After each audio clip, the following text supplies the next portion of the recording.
Let's talk about All right, sports and so helping kids.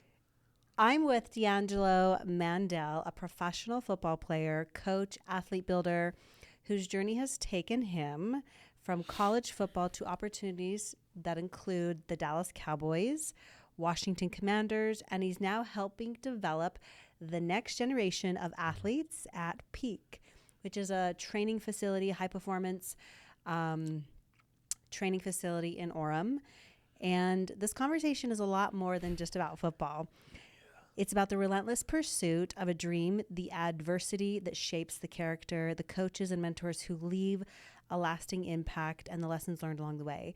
So, we're going to dive into your story and probably share some of the work we've done together and then where you're headed in the future and how people can work with you. I think that will be really important. So, I'm so glad you're here today. I'm glad I'm here too. Thanks for having me, Bonnie. So, what is your earliest memory of football? Earliest memory. Playing flag football. Um, my friend at the time in my neighborhood, I still remember his name. His name is Mario. He probably don't remember. He probably don't remember me, but um, we were outside playing one day, and he had to go back inside. And I was like, "Where are you going?" And he was like, "I got football practice." And I was like, "What?" I was like, "I want to play too." And how old were you? I was probably like 6 or 7. Okay. And I was like, "Yeah, like I want to come."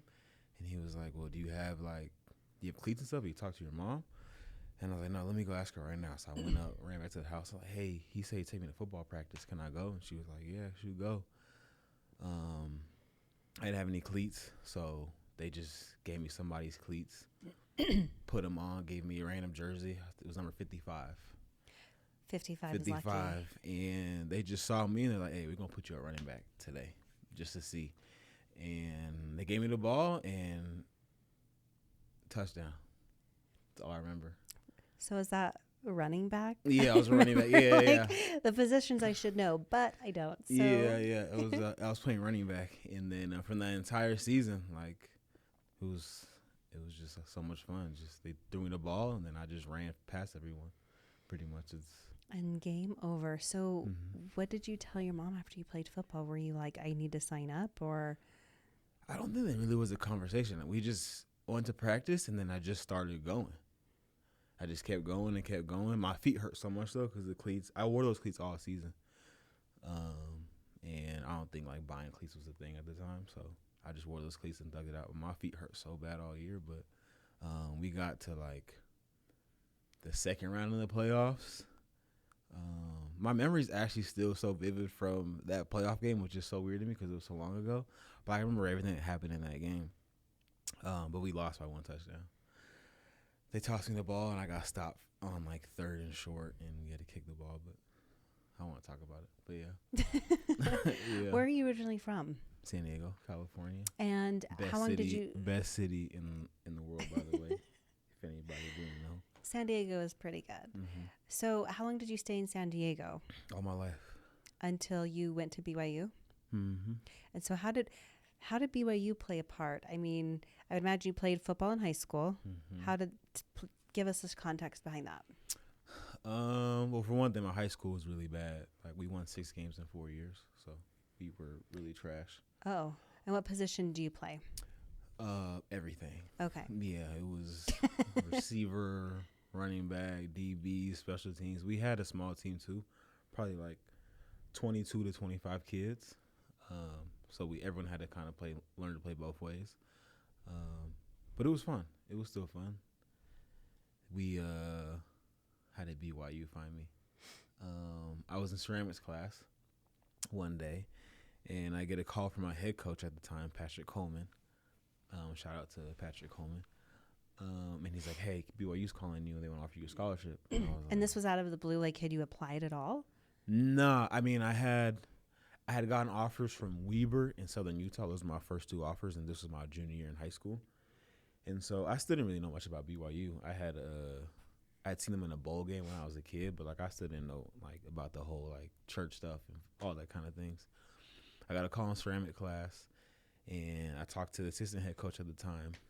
He's like, "Hey, we're gonna offer you a scholarship," and I was just like, I was so excited, but I was also like so confused. I was like, "Bro, what is BYU? Like, what's going on?" And then they talking about you got to sign this contract about, no drinking, smoking, all that kind of, like a typical college experience. You were going to have that at BYU. But that's how it started. I didn't even think about that. Typically, people think of the college experience outside of Utah, for the most part, is parties, frats, drinking. A lot of the stuff BYU is opposite of, right? Because of the structure of the culture and things like that. So was that a shock, or you're just like, whatever? It was a shock initially, just because I was like, what do you mean I got to sign a contract? I was like, this is not the NFL yet. Like, this is just college. But looking back on it, well, honestly, I think it was the best decision for me, just because knowing me and myself, if I went anywhere else, I would not be sitting in this chair with you right now. So I think just what BYU, what they stood for, what they had was just good for me, and I was good for it. So. I think that's a good point, especially as you work with athletes that are in high school, and probably the idea of like what college they're going to go to, the idea of like the party life, right? But how often does that really just take away so much of the potential?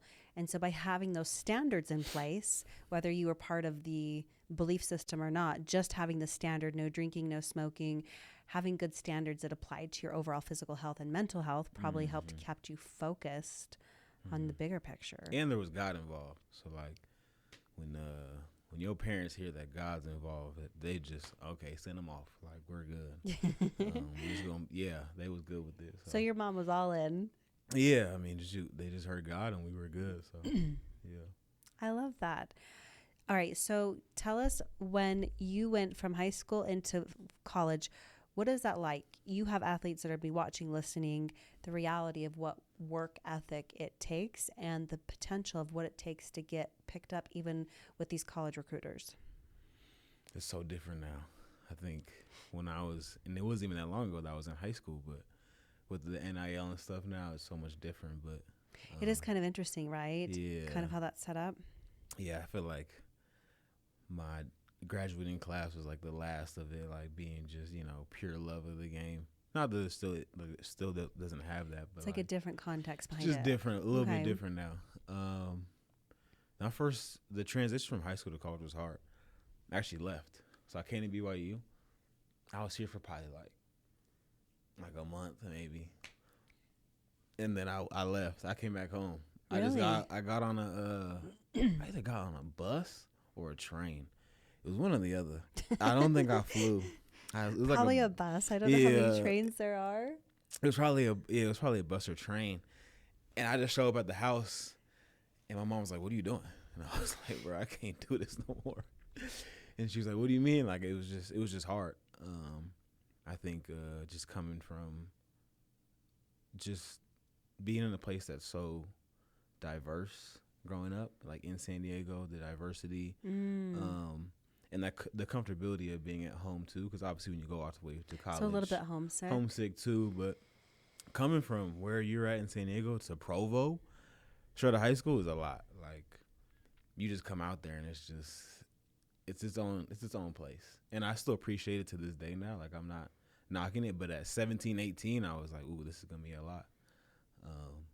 But you ended up coming back because you graduated. I ended up coming back. I spent a year at home. Kind of like figuring out, well, what do I really want to do? Like, what's gonna be next for me?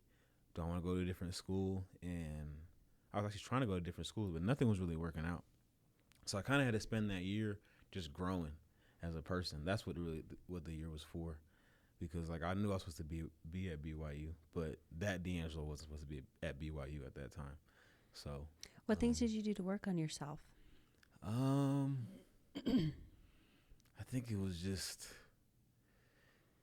I had got a few jobs, which was so much fun. I think it was just realizing why I chose to play football and like why I wanted to go there and obviously get a degree too, but like knowing what the real reason was. Your why. Yeah, exactly. Remembering like why I would put myself through all that work growing up, like all the trainings I was doing by myself, like that reasoning. In 2018, that next year, I wrote a letter to Kalani and said, "Hey, I spent this last year trying to get my mind right and get better. I'd really appreciate it if you gave me the opportunity to come back and show like that I can really do this. And I'm grateful for him for even accepting that, because I feel like a lot of coaches would have been like, oh, we're moving on to the next kid. As you should, though, because like you're gonna recruit and bring in somebody else that's ready to play. But he just saw me and he just gave me another chance, and then we just kept going from there. And then how long were you at BYU for? All 4 years. 4 years. You graduated. Mm-hmm. And what'd you graduate with? Human development. Human development. Sciences. Yeah. Okay. Child development was the main focus. Yeah. Okay. Mm-hmm. So graduated from BYU, and when was it you started to look at going to the next level in the NFL? When did I start looking? Or I guess they start recruiting. I mean, I was looking ever since I was 6. I thought I was going since clearly, I was 6 years old. Yeah. I guess the way to frame it is Yeah. when did the opportunity in college, and when does that happen for most athletes at the NFL, I guess, starts to look? Is that year 1, 2? I think it started after my junior season. We had a pretty good year that year, and I played pretty good. I didn't know that scouts were really interested, but I knew that something was going on because I was getting calls from agents constantly, like, hey, thinking about bringing you on to our agency for this next year, blah, blah, blah, all that kind of stuff. So, like, I know I was like, okay, I must be doing something right, because, like, I'm getting all these calls constantly. But then I had a grade going in the next year. So, yeah. What do you think is important for athletes who you're working with right now in the high school age and in the college transition to kind of be thinking about if they're thinking about taking the NFL serious? Do you love football, or do you love what football brings? You got to figure that out ASAP. Okay. So is that what you figured out during that year when you took time off, like why your why? And what I'm getting at is why did you have to take that step back during that year to reset? What did that really do for you? And you think most athletes should do before going into that? Figuring out exactly what I said. Like, do you love football, or do you love what it brings? Do you love the way it looks on social media? Because, you know, the cars, the money, the girls, too. All of that kind of stuff goes into it. And I think a lot of people forget, like, wait, do you love, like, football? Do you love going out and backpedaling every day? Do you love working on your press, your transitions? Do you love watching film? Do you love the playbook? Do you love the X's and O's? Do you love football, or do you love what football can bring to your life? And a lot of guys fizzle out because they realize once it's time to make that next jump, more work has to be put in. And a lot of people don't want to do that. That's okay. It's only, 1% that make it for a reason. Is it only 1%? It might be less. I think I just seen Rob say on a video, it's even less. They just say 1% to make you feel good. Something like that. Yeah. It's but even then, like, that don't even feel good either. Wow. Having a year to really reflect in what you wanted to do and get your why solid. It sounded like that's what the coach saw and heard, and the passion behind it. Otherwise, why bring you back? Exactly. Oh, also, I was working at Sprouts, so, like, would I rather work at Sprouts or go back to BYU? So, well, they do have healthy food. Yeah, and I do know. Shout out to Sprouts. Y'all gave me a job for 2 months for me. Healthy food is good. They got good food there, but I'd much rather play football. Okay, so you're in college and you start getting picked up by coaches. Like, how does that work? Give us the picture. Like, oh, the Dallas Cowboys or Texas called me. Like, how does that work? In college, they don't. Well, at least my experience. Like, do you have an agent? I didn't get an agent until the end of my season, my senior year. Like, that's when I kind of finally finalized it.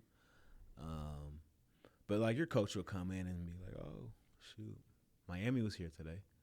But he won't really say much. Or they'll be like, oh, the Steelers are here today. They said they like you. But he'll just say little stuff like that. When I like the way he did it, too, because I for my focus, too, it's just letting me know, like, hey, they're here. Make sure you stay on top of your stuff. But they're not really, they can't talk to you yet at that time. They can't talk to you until after you graduate and you're done with your season. The NFL can't? No. Okay. I've always wondered that, like, if they can go in and recruit early or plant seeds or anything like that. So there's rules. But they do have, like... Remember, you're talking to someone who, like, doesn't know anything. My bad. Yeah. So they do have these days where they bring in, where the NFL team will come in and they'll have like a scout or two, and they'll come in and they'll weigh us, do our height, our wingspan, that kind of thing. For like juniors and seniors, they'll have that, but there's not much like communication at that point. And what are they looking for specifically? So in my mind, when I think like, oh, you're going to get recruited to NFL, they want to see that you're the fastest. Are they looking at your position and what are they comparing in that position? So where I'm going with this is when you're working with these athletes and you're prepping them for these recruiters that are coming looking, how do you get them to set the picture in their mind? That's a good question. I think during that time when the NFL teams are coming in to like weigh us, I think they're really just trying to see if you fit the prototype first. Do you have that look? Do you look the part? You know, kind of how you're telling me today, like make sure you come in with pants on and a nice shirt. Don't come in, you know, no your gym sweatpants. clothes. I said, how are you dressing today? Exactly, yeah. It's the same, but it's the same thing. It's okay. They want to see if you look the part. Like, how does your body look? So it sounds like that's important with the athletes you're training, right? They're coming in to do a session with you. Exactly. How's your attitude? How's your presence, your energy? Exactly. And I think energy, we'll talk about that on all the levels, but what does that look like? Do you look the part that you're here to train, or are you here because it's what everybody's doing? So it sounds like for you as a coach, also look at that, because how many of those athletes come in there and they really want to train, but maybe their heart's not in it, or maybe they're pressured. But I would say the majority of them are there because they really like the idea of what football can do for them. And they also come to practice. That's the other thing I left out too. The scouts will come to your practices. So they'll be there. They'll be on the field. They'll be like up in the window just watching practice pretty much year round. So you'll see teams come in and they're just watching. They won't say nothing. They'll just be standing there just like this with their glasses and shades on, not saying anything. And then they'll like murmur to the guy next to them, or they'll murmur to your DB coach. But yeah, so they keep tabs on you, and they do their research really well. Oh, I bet, because it depends on you are their job, right? So depending on how they pick people, depends on how well their university or their college or their team, what do you call the team league manager? No, they do their research really well. Like they be telling you stuff about myself. I was like, how did you know that? Like, whoa. It's Google. We chat GPT. I don't know if it's Google. They be talking. I don't know who they talk to, but they be talking to you. But yeah, but they do really thorough research, because I mean they're gonna spend money on you essentially. They're making an investment on you, so they want to make sure their investment's gonna do well for them.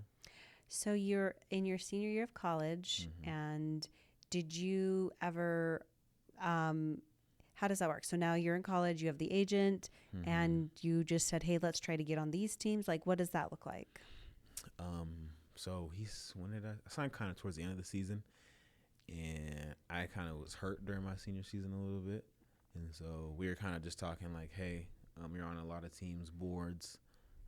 We just got to get you to play in a little more games this year so they can see you a little more. Because you have the intangibles, you have what the things they're looking for. They just want to see a little more from you. So that was kind of our focus during the end of the season. And once the season ended, it was just like, all right, let's focus on like our pro day, combine training, getting bigger, faster, stronger, eating the right foods, having a good mindset. Because at the pro day is kind of pro day combine is kind of your interview essentially. That's your big day where you come in with your suit and tie on and you're trying pro to day combine. Yeah, like is that invite only? Or could I walk the combine's invite only, and then the pro day. I know our pro day anyone can come. I think the pro days are different now from what I was told. I could be wrong though. Y'all let me know. But I think the pro days are different now. But yeah, pro day everyone can go. But yeah, that's the big. So pro day anybody can go. So if I found out there was an NFL tryout, not that I personally would go, but. I mean, you might do well. You said you were a bodybuilder, well, right? Bodybuilding, lifting muscles, way different than sprinting. I mean, what do you have to run, a 4.2? Is that what it's called? 40. A 40? So how was that 40 yards in 4 seconds? Yeah. So what is it for? How many positions are total on the field? 11. Well, 20, and people competing for your position are how many? Probably.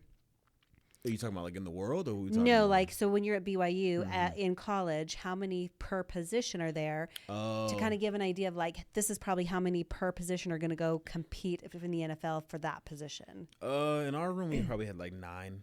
at a time usually, like 9 in your guys in the your DB room. certain position. But then even then, like it's hard. Only one or two guys are even really getting looked at though. Even then in that room, it's just So hypothetical. Put a number. You have a college team, and let's say there's 9 guys per position on offense and defense. And of those 9, maybe 1 or 2 are being looked at. And then how many colleges overall that are competing for the NFL? So then when they come to look at you, what is the one thing that you think set you apart? What set me apart? That's a great question. I think they saw, no, not I think they saw. I know they saw my story and how I even got to BYU and how I got where I was. And you could see it when I played. Just kind of that resilience, not letting one play affect me too much to be able to move on and keep battling. I was a press corner at BYU, and so I love kind of just being in a guy's face. And you could see that when I played. So, yeah. What do you think from your childhood created that kind of resilience for you? Because you've mentioned you grew up in San Diego. You were 6 when you started. I would imagine kind of a lower income, like playing in the streets, like the whole picture of like your buddies, you know? I mean, you had borrowed athletes, and I think it's important that people, I mean, especially like athletes that want to try to go do something. I think people think you have to be something without realizing you already are somebody. How do you get to develop that and jump into that mindset? And I'm hearing you say you didn't even think that that was what it was. You were just, I'm playing football, and how do you figure it out? And your mom did that with you. That's a great question. Where did that start? I think it's just those life experiences that you have. It kind of shapes you into who you are. Situations that you have at an early age that, you know, I don't think some kids should go through, but it snaps you into like reality really quick and lets you know like things aren't sweet out here, and you got to really learn to buckle down. And I kind of try to apply that mindset in everything I was doing. Football was a game, but to me it was more than that. Like it was something that like I had passion for, something that I lived for. Yeah. So during that year, what is it that came up for you? What became your why? This is crazy because honestly, I hadn't even thought about that year in so long. So this is like a real time even thinking about this. What was my why?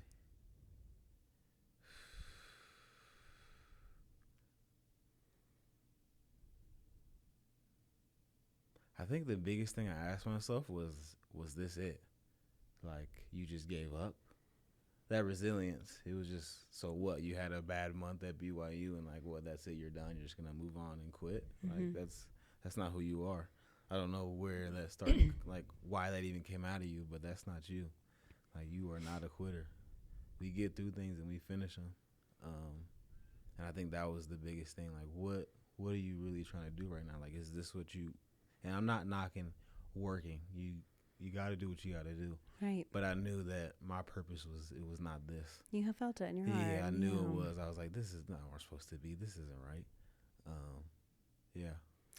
How did your mom play a part in that? Whew.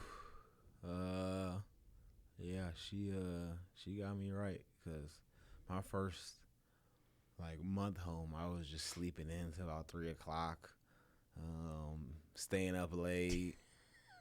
And she was like, hey, bro, we not doing this. Like, this is not what we're doing. If you're going to do this, this is fine. Like, if you want to leave school, go ahead. But you're not going to just sit here and, like, not do anything. So she was pushing me to get a job and kind of change what I was doing, like my schedule. Like, I couldn't keep doing the whole wake up at 3 p.m., stay up till 3 a.m. Like, and I was doing that for no reason. Like, there was nothing that was really going on. And so she helped me shift, like, all right, I'm going to bed at least 10 or 11, 12 sometimes, but at least 10 or 11, getting up at 6 or 7, getting a decent meal in. All right, I'm going to go run 2-3 miles today. And then I'm going to lift, because we had like a little weight set. Then I'm going to lift, and then I'll go to work, and then I'll do it again. And I just kept doing that on repeat. and kind of started making like my own consistent schedule. And that's one thing I was missing from my life as a kid was consistency. Everything was always so up and down. Well, why was it missing? Give me the circumstance.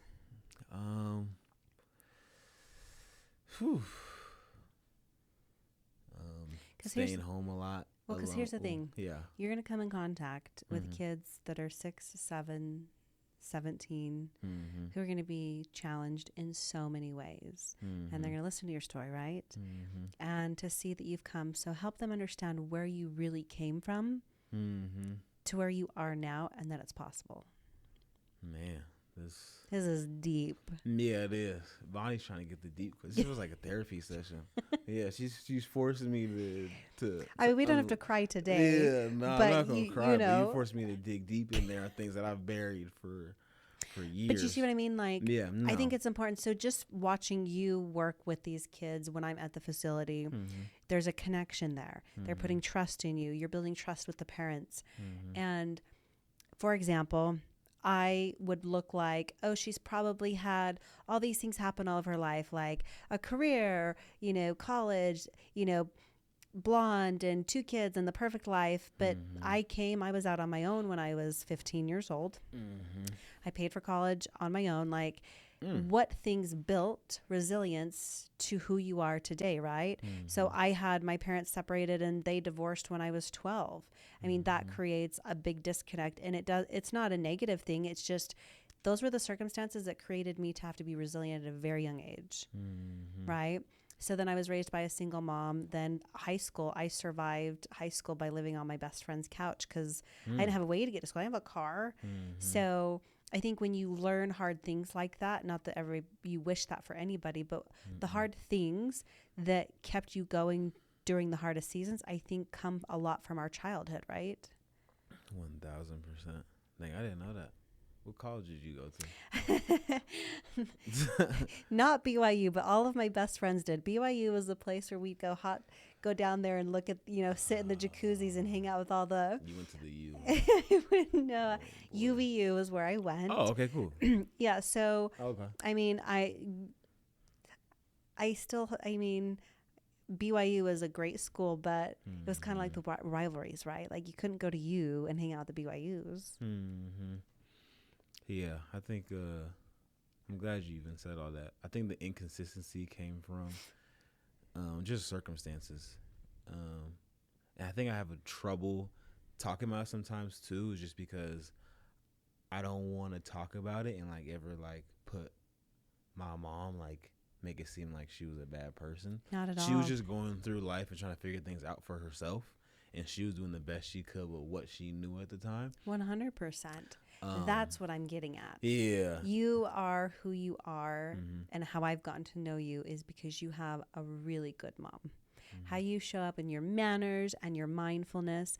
I mean, dads are good too, but a lot of that comes from having a very strong mom. Even if you're a single mom, which I am, my kids are, I'm laying down the hammer that you have your mindful manners, right?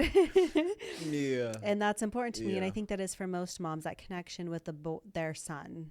I mean, I think it's different, with a dad, but not saying that if you were only raised by a dad, that would be different. But I think it creates a certain circumstance. I'm sure she worked full time, and that got you, what I've heard you say through some of this too, is your self-talk, right? That self-talk comes from your mother too, planting these seeds, probably talking to you as a child, encouraging you. Your mom was probably talking to you a lot and surrounding you by positive people. Figuring it out a little bit at a time, especially, you know what I'm saying? Yeah. But your self-talk, I mean, I would imagine your mom was a big cheerleader in that. She was not going to let you sit on the couch, that's for sure. No. And so, okay.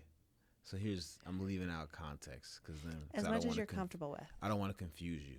So I grew up with my biological mom, single mom, and then we had a situation happen, and I got adopted when I was like 16, 17. So the mom I'm talking about when I came home is the mom that your mom now. Yeah, the family that they took me in. There's no shame in that. Yeah, no, there's no shame. I don't want to confuse. No, but I think that's such a good point. And if you're comfortable sharing it, because I had moms come to me that weren't my mom, but I called them mom because it's someone that shows up, that nurtures, that's there for you, that kind of fills in the gap, right? My boys have had people come into their life that have shown up. I've shown up as a mom figure for other people, even though they're not my kids. So I think a mom in any can be that in any situation. Yeah, no, yeah, she's great. I was just with her this past weekend. We went to a convention. I love that. Yeah, we went to a little convention, which was fun. What did you do at the convention? We went to like an investment convention, like learning where to put your money. So are you going to start an investment firm next? An investment firm? Nah, that's not my lane. We not doing that. No, but I'll definitely be more mindful where my money's going to go in the future. And that's also why I love her, and she's great too, because she's always thinking about the future and us and like what we should be doing. Helping you set you up with life skills. Exactly. Yeah, she's big on that. And then back to your point about how I grew up, a lot of the inconsistencies were just she was a single mom, trying to figure out things on her own, and she had me young. I think she had me when she was like probably 19. 20. I know in Utah that's normal for y'all here. I mean, y'all be married at like 20, 21. But in other places, that's young. It is really young. That's really young. She had me, she was 19 by herself.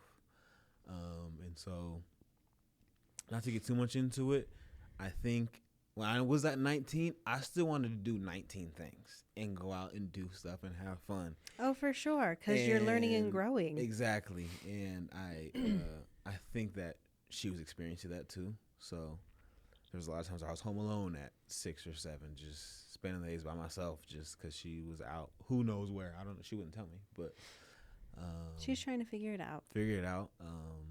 Not having had to walk places because she'd be out probably at work. Yeah, it was just a really up and down situation. We didn't have the greatest relationship either, which is always weird to me because I'd always see like on TV like the single mom and her son, and they were just always so close and like everything was good, but our relationship wasn't like that. It always just felt more like I was just this kind of burden that she had to deal with, and I was holding her back from things that she wanted to do.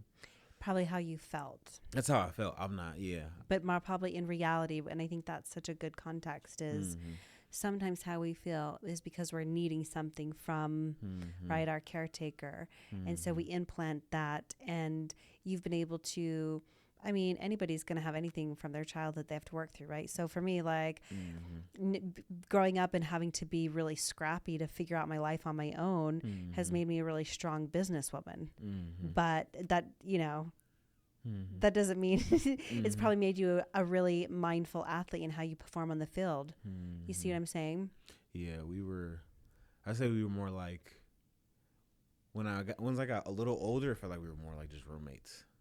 And it just kind of like that disconnect. Yeah, and it was just always so odd to me because there was that question like, well, what am I doing wrong here? Like, why are we like this? Like, what's going on? Like, yeah, I was like, I won't lie, like I wasn't a bad kid, but like, I got in trouble a little bit. Well, you're trying to figure it out too. Yeah, but I was always just trying to figure out like what was going on here. Where was this disconnect coming from? Yeah.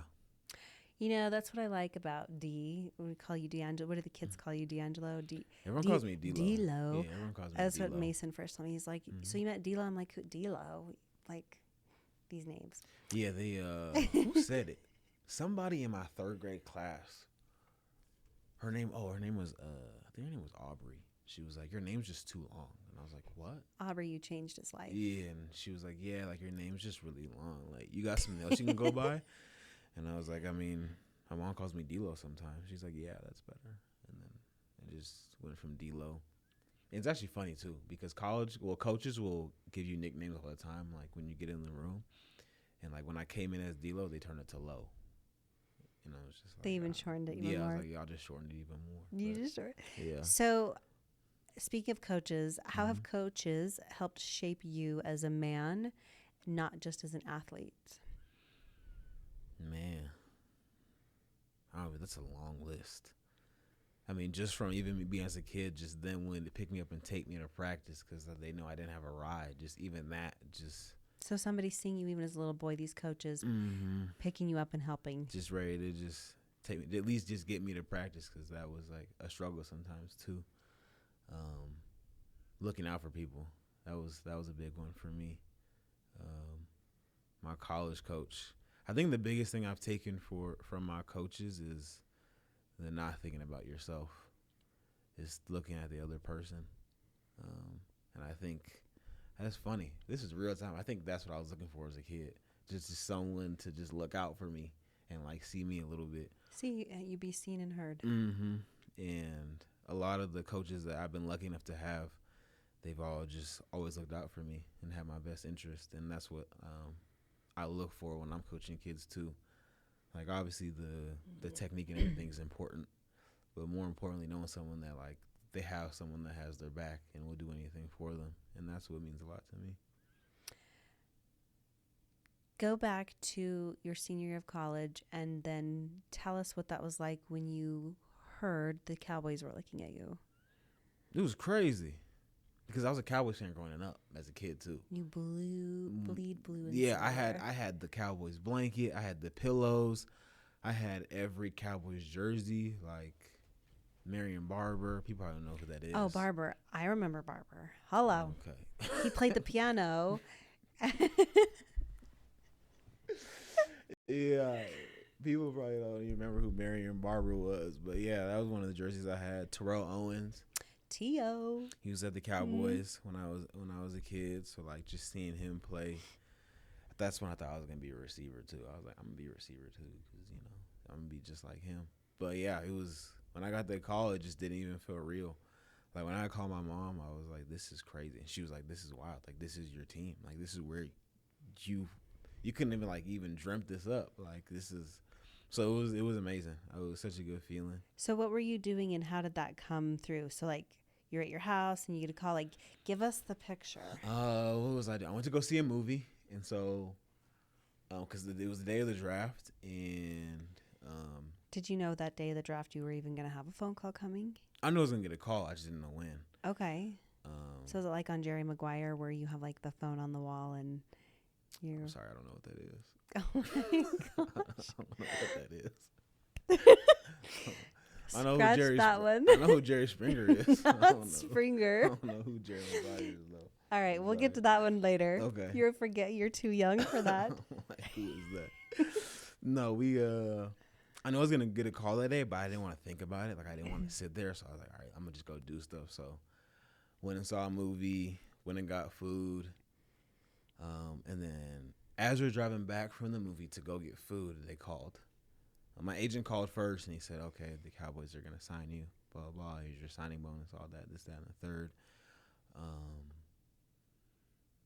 And then yeah, I was ecstatic. I called Rob. Shout out to Rob. I called Rob. We were so excited. Just because like we've been. Had you known Rob before then? Yeah, I had met Rob the end of my sophomore year, like going into my junior year. Was he coaching at that time? He was still playing. So he was playing and then he was training or coaching in the off season. And yeah, we had been training probably up to 2 years at that point. And yeah, he was one of the first people I called. And I was just like, bruh, like it really happened. And he was just like, well, you know what that means? Like the work just really starts now. And yeah, I was just so excited. I don't even know. I still can't even describe what the feeling was, but it just felt good. Like, yeah. What did your time at the Dallas Cowboys, what did that time teach you most about yourself? Whew. What did that teach me? That's a great question. Honestly, I haven't even thought about that.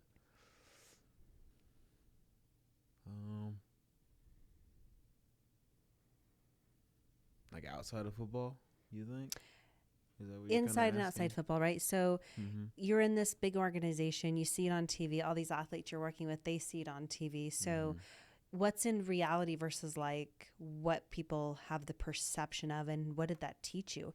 You know, was it like all of a sudden you're in this locker room and like the camaraderie or like the coaches, you know, what did it teach you about yourself now that you're in the spotlight? You mean you mentioned, do people like the idea of what NFL brings or the true love of football? Ooh, that's okay. I'm glad you said that. So, as great of opportunity it was to go to Dallas first, it's a blessing, and I don't even want to say a curse, but it's just so good there that if you love what football brings, you will love being in Dallas because it's almost like Hollywood. It feels like Hollywood. It just feels like Hollywood in Texas. Was that the new stadium that you got to go to when that was being built, their new one? Was it new when we played there? Was that built when you played? Their brand new one? When Like was it 2009? built? 8? Yeah. Was it 2010 they built their new one? I have no idea. Maybe, yeah. We better cut that out of the you're right. podcast. Yeah, You better know. Yeah, I have no idea. Yeah, maybe. Dang, I lost my train of thought. That's okay. What surprised you most about being at the NFL?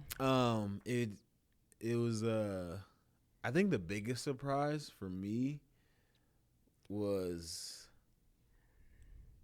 man, okay, let me not say, I thought it would be like a really big gap as far as like between like, you know, because I went undrafted and then there's draft picks. So I was thinking, okay, like. You went undrafted. I went undrafted. So you didn't go to the draft? No.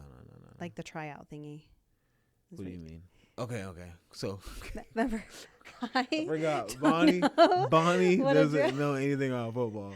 So the draft, the draft is like a 3-day thing. Okay. And so there is a place to go to the draft, but usually the first round picks just go to the draft. Everyone else just either stays home, you know, throws a party. Okay. Or do what I did, just go do something else. Yeah. Like that's just kind of what the draft is. Yeah. There's no like the working outs for like the combine and pro. I'm just thinking about like people running and what you see, because I used to watch ESPN, you know, not the draft day, but the before, where people are running their 40 sprints in 4 seconds or whatever it is. And I just remember being like, wow, like I wonder if I could race them. Like that would be really fun. That's what I would think. I didn't pay attention to the numbers or what any of them meant. Yeah, no. I think I knew that I was a good player and I could play. But even then I was like, okay, well, why are these guys drafted? Like there must be this huge gap. When I got there, it's not. Really? It's not. Yeah. It's small things. The best are the best because they're small things that they're always doing. And they're consistent with it. And as far as ability wise, no. Like no one's there's not this huge jump. There's a few freaks out. There's always gonna be freaks, but well, yeah. Always gonna be freaks. But what you just said is it's in the little things that really matter. So what did the game teach you about discipline, pressure, and your identity? That work matters. The work you put in matters, because there's gonna be a point in anyone's football career where you're gonna be tested and really tested, and they're really just looking at you. And if your preparation wasn't good up to that point, then that's it. That's the cool part about the NFL. You only really get one chance. You really only get one chance. And that's it. So we've done work together on nutrition and mindset. Do you think, how big are those key parts so these athletes, they're coming to practice, they're showing up. How important do you think the scale of like, not just the practice, where would you put nutrition and mindset in the play of all of that? Mindset's pretty much most of the battle. It's not, like I just said before, it's not an ability thing. It's up here. If you go out there and you're just nervous and you're overthinking, you're like, I don't know. Can I really do this? I'm thinking about this and that. Then you're already lost. But mindset's half the battle. You got to go in there thinking like, I'm here because I'm supposed to be here. Kind of in the zone, like a guys zone. line up in front of me, and like it's that time. And then the nutrition, big part. Eat your fruits and vegetables. If you need more information, talk to Bonnie about it. 'Cause she got me right. Well, is that even emphasized with where you were in college? I know it's probably talked about, but that I think is a key component in what Peak is doing different with their athletes. When I came on and asked them like what they were looking for, It wasn't just the nutrition mindset, but the pillar of this facility was these young men are coming into this facility and young women. Mm-hmm. How are we setting up them for life beyond the football field, the softball field, the baseball field? Mm-hmm. How are you taking what you learn, right? Because each field is a strategy. Mm-hmm. Your coach is like your business partner or your partner in life. Mm-hmm. And are you just going to go out and execute without communicating, without talking? Mm-hmm. I mean, you are the CEO of your life, Mm-hmm. just like a CEO of a business. And for a lot of these young men, I think what was so cool about meeting all the coaches at Peak was all of them are dedicated fathers. They take care of themselves and they expect what they practice. They expect that of their athletes as well, right? Mm-hmm.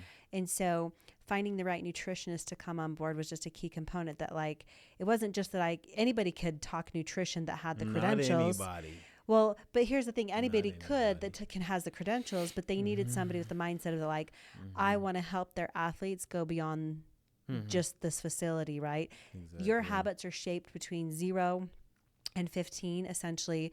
And then in adulthood, it's a lot harder to change this. You're still kind of in that window. You could change easier, but at 40, 50, 60 years old, do you want to be the dad that is still on point, executing as if he's on a football team, or do you want to be struggling with your family? And I think creating that culture and bringing on coaches like you that not only have NFL experience, college experience, the disciplines, like you said, the pointing out of the little things, but know how to nurture that, right? We're nurturing tomorrow's leaders in this facility. That's what people forget. I think training kids and coaching kids, and honestly just working with kids in general, I think is a super underrated career. People don't talk about it enough. Like, we're working with people that are going to be in charge in the next 10, 15 years. Like, what we're doing is helping shape their lives and their careers at some point. Like, Seeds. It's more You're than planting just, seeds with these young men. It's more than just me teaching you how to backpedal and keeping your hips up and standing on the balls of your feet. It's like, and we're preparing you for something that you don't know is going to happen later on in life. Like, something in life is going to hit you, but we're here to help you be able to guide yourself on that path. So using you as an example, what's something a coach taught you that you have carried throughout your life that you learned on the field? Super cliche, but it's the never giving up. And I think people always think giving up too is just like this big, like, oh, I'm done. You can see kids give up on themselves in training sometimes too, like their body language. If they're not getting something right away, they kind of just stop caring a little bit. Energy. Yeah, their energy towards it, or even how they show up that next day after a bad day. I think that's the biggest thing that any coach has taught me. It's never giving up, but it's also having that intention to come back, the intention to want to still learn more, the intention to want to get better. What do you think parents need to understand about coaching and development, and especially your program that you're developing with the coaches at Peak? What do parents understand? What should they understand? Because listen, I'll go up and I'll sit in the stands and I'll visit with them, being a parent myself, right? I just happen to understand a little bit differently because I've been a coach with personal training, but sometimes I think, I think my son is the best, or they should have this kind of treatment. But like when it comes to the development and what you're trying to accomplish with each of these athletes, what do you think is important for them to know? That we're going to help your kid figure themselves out a little bit. I'm not going to say they're going to leave today knowing exactly who they are, but we're going to help them get on the path to figure out who you are. I love that. Because I think the biggest thing that people have is just having a false identity of who they are, and not understanding who they are, like what makes them tick, how they act under certain situations. And that's what we're here for. We're putting you in situations to figure out how you are, so that later in life it just doesn't like blow up out of nowhere. Like, oh, I didn't know that about myself. No, I've been doing this for a while now. I know how to handle this. I like that. Rob has done that with my son. I've called him and had a few conversations. And what I love is the directness, but in a direct way of being loving and kind and caring because he cares, right? Pointing out things. And even as a parent, I had brought something to him and he was like, Bonnie, you need to take a step back, bring accountability this way.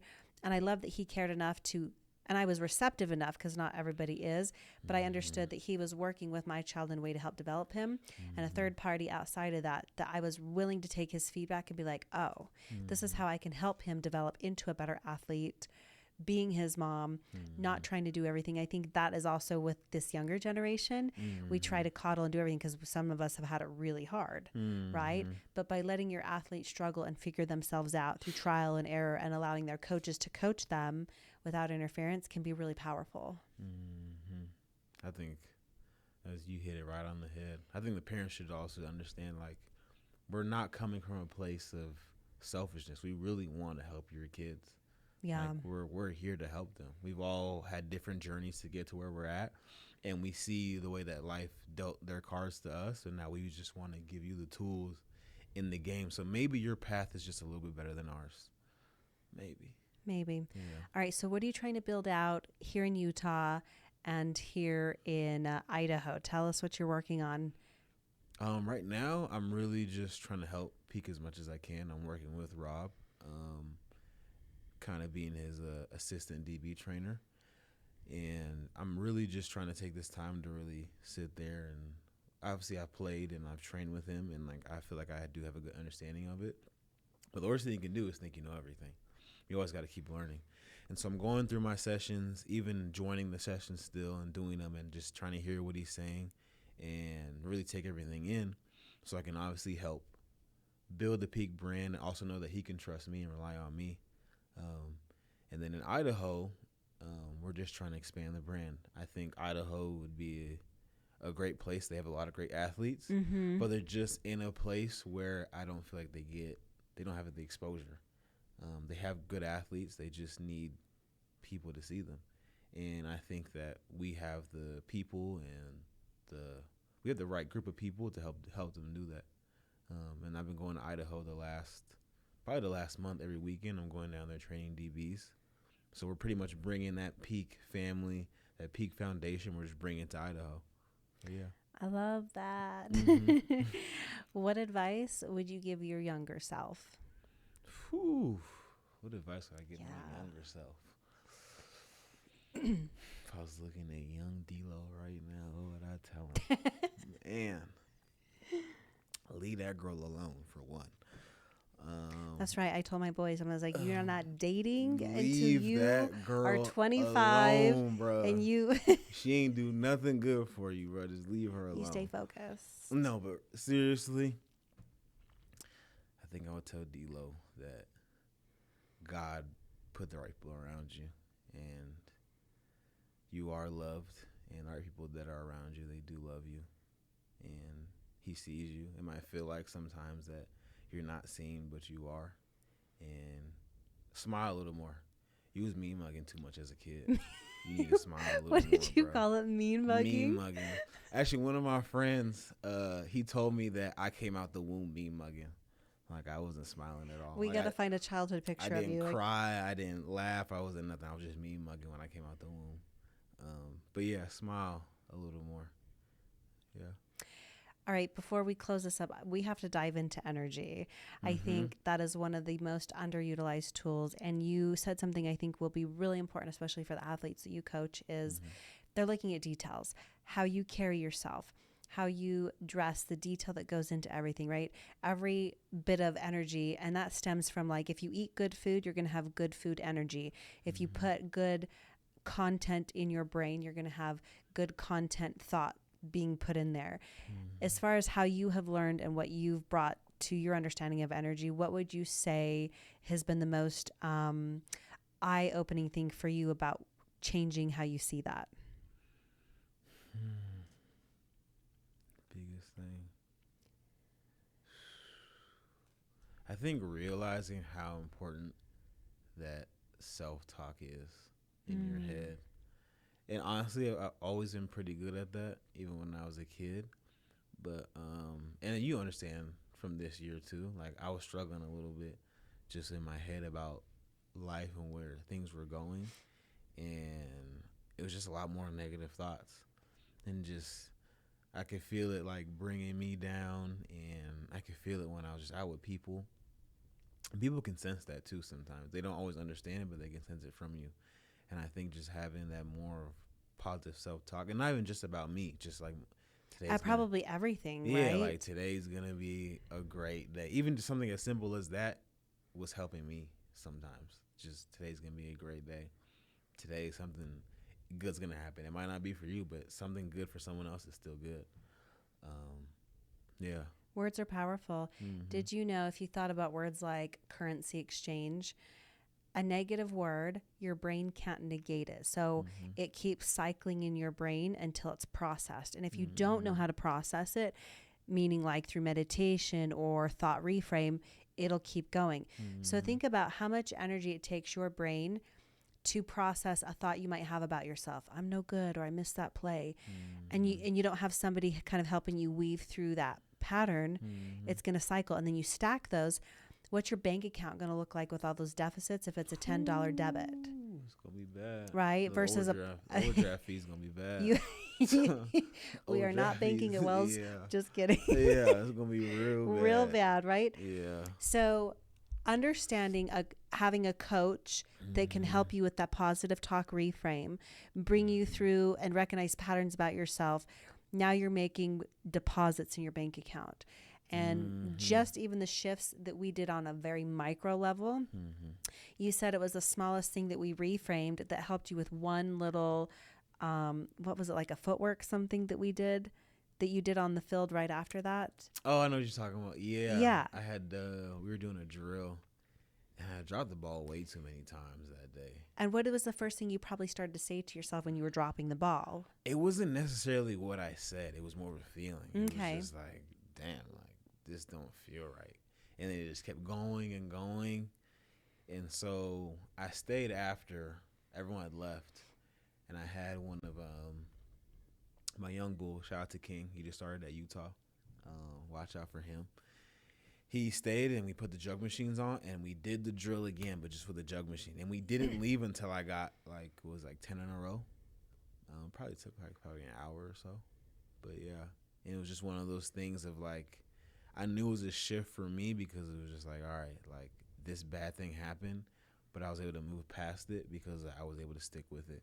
Kind of back to that never giving up mentality. Never giving up, right? Where most people would probably quit and So a lot of kids let would it just go home. let it cycle or go home. Yeah. But that one little thing is probably what got you prepped for the next tryout that you're looking to do, or when you went up to the CFL and you had all of these things compiled together, right, for you to go to that tryout.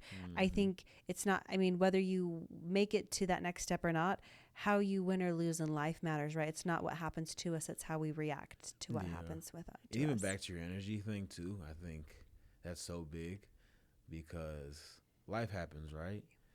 Even just small things like training every day. When you're training every day for about 5 or 6 months, it might feel mundane. Like, I'm like, all right, we're back out here again. But what I love that Rob does is that he can make a training session that we've been doing over and over again feel like it's brand new. Like, he's always bringing energy. If you see him, he's always dancing. He's always talking about something. He's got some jokes going on. And I think that's what we're trying to also bring to peak. Just that good energy, that positive energy. Because you need that constant mindset to get through things. You just need that positive energy. 100%. Somebody with a bad negative attitude reduces the entire vicinity by 40% in work ethic. Did you know that? No, and so if that starts with your coach, can you imagine how that feeds down into the field? Exactly. And what I loved about being there and just like coming down early or sitting there, the energy. I was talking to the social media gal, Cambry. Shout out, she's awesome. She's great, bro. She's amazing. Great. Shout out to Cambry, bro. Right? She's great. Her and I were talking about that. It was just being in the environment of these athletes, because the focus, the intuition, the level of self awareness that you young men have, it just brings us positive vibe. That self-awareness. Self-awareness. That's the word I was looking for before. Like that we're trying to do at Peak. It's the self-awareness. Self-awareness. A lot of people, huge. You'd be surprised how many people you meet that don't have any self-awareness at all. They just don't. They say things and can't read the room. Yeah. They'll bump into people when they're walking around. Like just having the self-awareness and just more of understanding like who you are as a person and like how you operate. What happens when this happens to you, whether it's good or bad. Just knowing who you are And I think that's a big thing we're doing at Peak too for these kids, and not just kids, for us too. I think even myself, like, just going through the trainings and like, all right, if this kid does this way or says this to me a certain way, how am I going to react to that? Oh, because I'm sure not every day is peaches and cream, right? You probably get some people that are quit or they think it's the worst facility in the world. But that one person, it's like you can't let that affect your entire day. Even though the experience they create is a reality they play in their head, just to give you understanding of how that works, right? We're always creating a story. That story is going to play out in our reality. And unless you ask yourself, is that true? Did that happen? That's so crazy you say that. Isn't it? I didn't think about that, but it really is. Aren't we always just making a story in our head about what's going on? 100%. Every one of those athletes is creating a story about themselves every practice they come to. And that story is building them into the next step of how they show up in their potential. Yeah. And how you coach them, the words. People don't realize how powerful the word is. It's magic. You're casting a spell, spelling. You're spelling out your life and creating this reality, because subconsciously now your brain starts to work towards those things. So we've talked about this with the so many of the female coaches that are there too, is how do you create this subconscious dialogue even when you're not consciously that you're doing it, right? And it comes with meditation, sitting and just being in your thoughts, or being aware, like allowing a coach to point it out to you and being receptive to change it. Wow. Yeah, there's so much. We could deep dive. Be another here 2 hours. Like, I know we need to get the whole crew on next time. We should though. A peak podcast. Peak podcast. Yeah, the PP.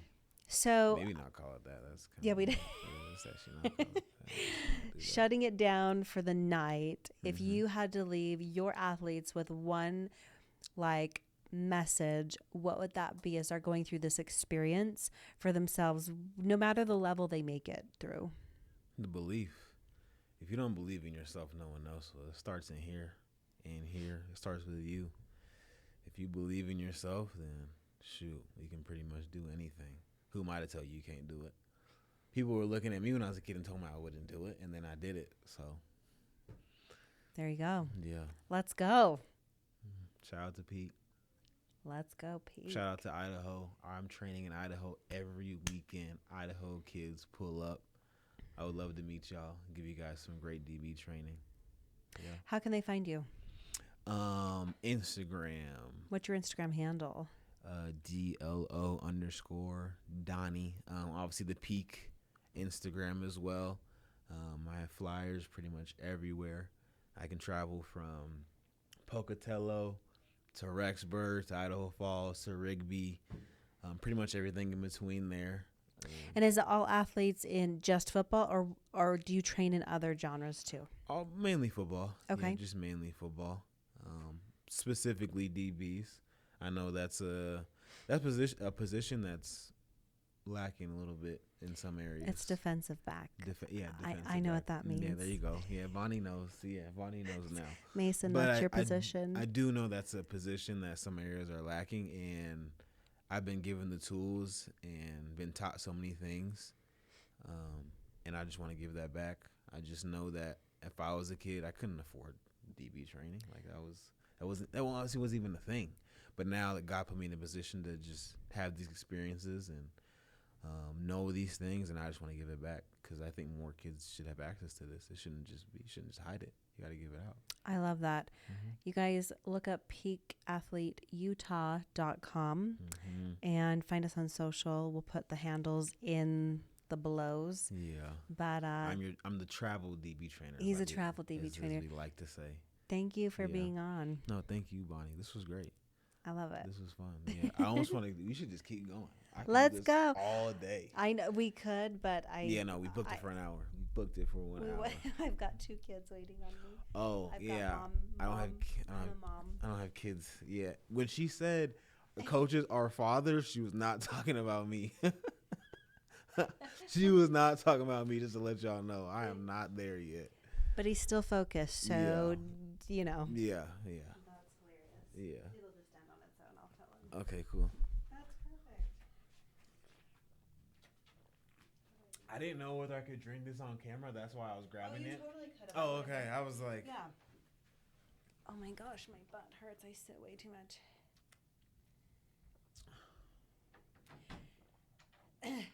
Cool. Yeah, we're done.